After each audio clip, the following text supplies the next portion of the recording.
Raheem. Yes. Nice to meet you. Great to meet you. How are you doing? I didn't think you were a real person. That's weird. I didn't think the same about you. I'm not a real person. So, you left Breitbart on good terms? Yes, we did. We parted on good terms.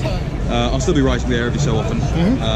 But the workload of doing that, running that site day to day, and being here, being all across Europe, being all across the States, as you know, I do.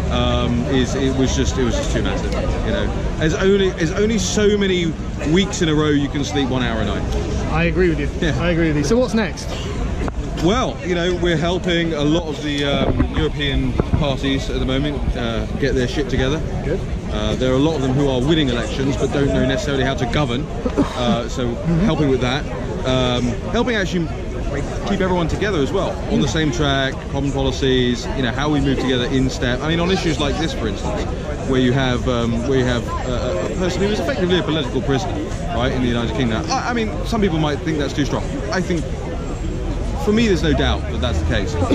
How we actually get everyone in all different countries talking about this, because don't forget, the revolutions that succeed all around the world succeed because there aren't just protests at home, there are protests at embassies abroad and foreign news coverage and all that sort of thing. And it's great to see that, you know, even Fox News, as liberal left as it's going nowadays, well, I mean, you just wait. I mean, you've just had this announcement that Lachlan Murdoch's taken over. That whole that whole station's moving to the left, believe me. Okay.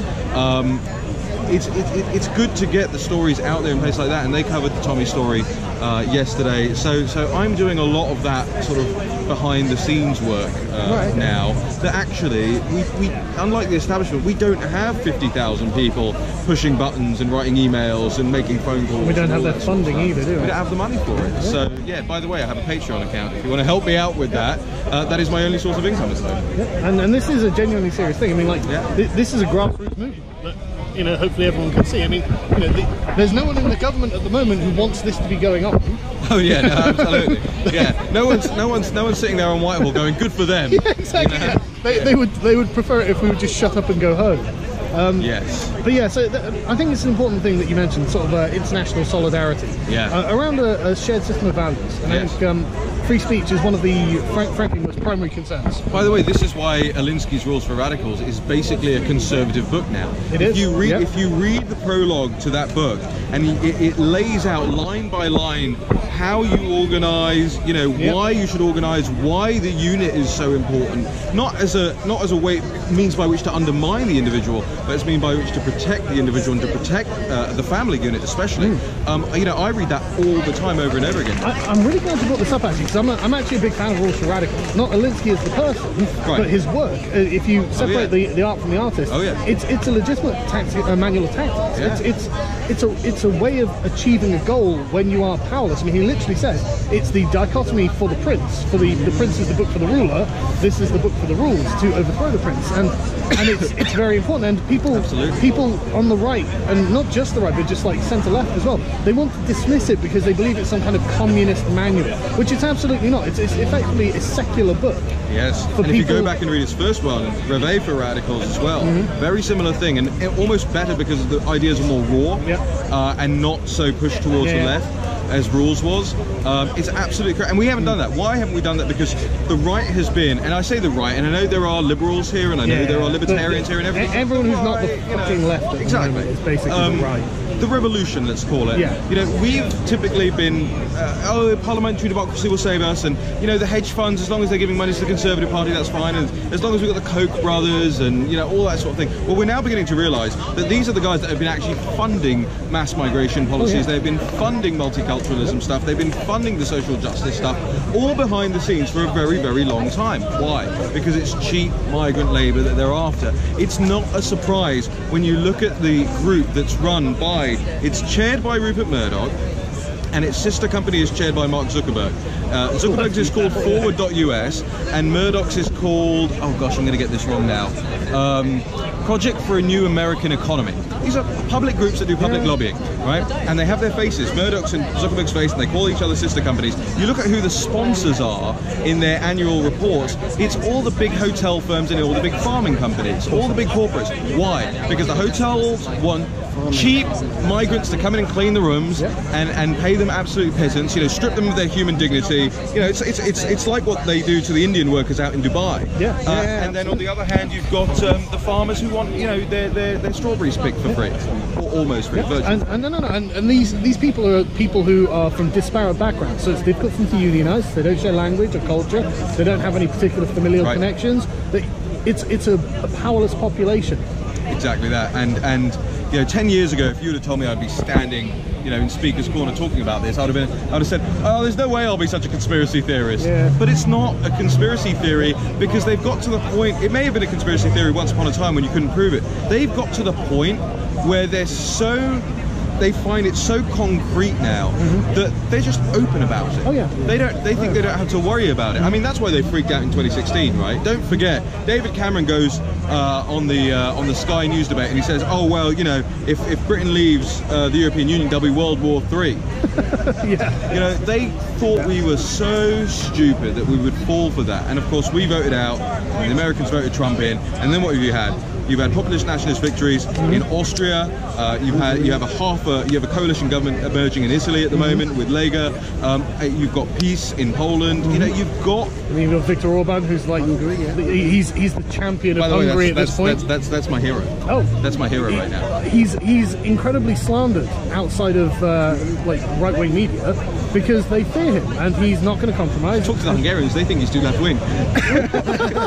They probably do. Yeah. He used to be a bit left, didn't he? Oh yeah, no, he was back when he was young. I think he had a Soros grant actually once upon a time. But now he's just the arch enemy of Soros, and there's nothing Soros can do about it. And hilarious. And the Open Societies Foundations are having to move out of Budapest. I was there 2 days ago, and talking to just the ordinary person out on the street, they thank God. These people were perverting our culture, they're perverting our country, they're perverting our society, they're attacking us daily, and we haven't done anything wrong, we're just trying to live our lives. You know? So, you know what's really interesting about the Brexit, which like what I loved about this is it was the most anti-establishment thing that could be done. And I saw an article on the New European where the premise of it was Brexit was nothing but English exceptionalism, and I think that's absolutely the nail on the head. I think in a lot of ways it is the English saying, look, we're not going to take this. We're sorry, you know. It's you. Well, we're not sorry. No, well, not sorry. We're sorry that you're upset. How about that? You know? I'm actually not sorry they're upset either. Well, but why would I be? That's really interesting. Why you're very polite about it. Why should I be even remotely sorry that Theresa May, David Cameron? No, you shouldn't. Obviously, I was being nice. The bankers, fuck them. Fuck them. For 40 years, you have had us under your thumb, right? For 40 years, you've handed away our parliamentary democracy. You have stripped us of our dignity. You have sent our money abroad to shitholes. And you've expected us to just go, oh yeah, that's absolutely fine. It's absolutely not fine. There's nothing fine about it. No, I agree. Totally agree. And sorry to. No, not at all. Get on my soapbox. No, absolutely. That's the point. I want you to have a soapbox. This is my soapbox. But yeah, it absolutely drives me crazy that there is an open movement in this country, primarily driven by radical left-wing papers like The Guardian and The Independent, to actively undermine the Brexit referendum, and they openly say we want to get this reversed. Yes. I mean, why? I mean, can we characterise that as anything other than anti-democratic sentiment? Yeah, I mean, they're cunts, so you can characterise it as that. Well, yeah, that's a personal judgment, but like in a political sense, this is absolutely anti-democratic. It's totalitarian, absolutely. I mean, and again, look, I mean, just in front of me, standing here, a line of police. Nobody here is being disruptive, or nobody's here disturbing anyone. And the police are intentionally, moving in slowly to try and provoke, to try and make people uncomfortable, to try and get people to leave. This is Speaker's Corner. Hundreds of years of tradition of the best and the worst people in the world able to come here and share the best and the worst ideas. Without this going on, without the lines of police, it's never happened before. It's completely anti-democratic, it's completely totalitarian. And actually, I think a lot of the crowd yesterday and today say, all right, fine, we can talk about it, we can always sort of get frustrated about it and whatever. What do we do? Well, there are concrete things we can do. For instance, you know, our House of Lords is completely defunct at the moment. We have to replace that, and we have to replace that with a proportionally represented elected chamber. That is the only way that people are going to be able to have... Look, in 2015, when I was working for UKIP, we got 13% of the vote. In a proportional representation system, we should have had 99 seats. We could have, you know, had the balance of power in that parliament. And actually, balances are a good thing. You know, here's the thing: people often call us the extremists. We're all for balance. I don't mind the left getting its way in some cases, because I know that the right will get its way in some cases, and where we're wrong, they'll correct, and where they're wrong, we'll correct. Exactly. If we had that, we would have had 99 seats. What did we get in 2015? 1 seat. One seat. And that was Douglas Carswell, who really wasn't anything anyway, you know? And he's gone now, thank God. Well, no, I agree with you. I mean, I'm just going all into so many different tangents here. Well, I mean, you're absolutely right.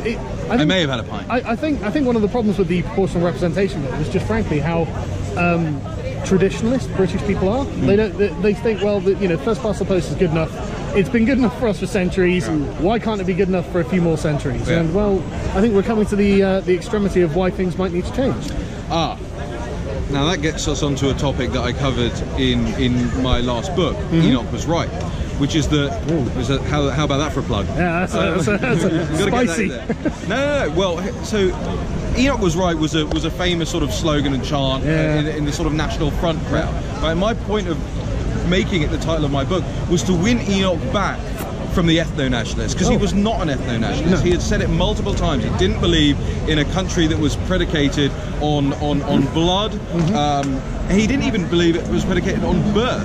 He believed that pre-1948 Britain had a system of subjecthood, not citizenship, and anybody could be a British subject as long as they deferred to the crown, as long as they deferred to the fact that we have a system that was built to have the long-term interests of the country at heart. We no longer have the long-term interests of the country at heart. If you look back at what Walter Bagehot wrote in the English Constitution, he warned about stupid people taking over government and leading government not for the sake of the country, but for the sake of themselves. It was very clear. Hundreds of years ago, he warned about that, and that's what we've got today.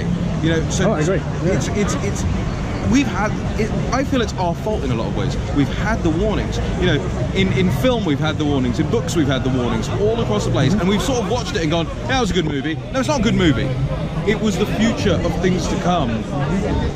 Well, you look at Black Mirror. You know, as a TV series, that's not entertainment, that's forecasting. Oh yeah, it's foreshadowing. You know? Absolutely. Well, you're absolutely right. I mean, like, there are so many people who have been, I mean, like myself, a few years ago, I was effectively apolitical. You know, I checked out, I didn't think about it, I didn't pay any attention to it, I just got on with my life, and suddenly, and it's the eternal axiom, I think it's Pericles, if you're not interested in politics, it doesn't matter, because politics is interested in you.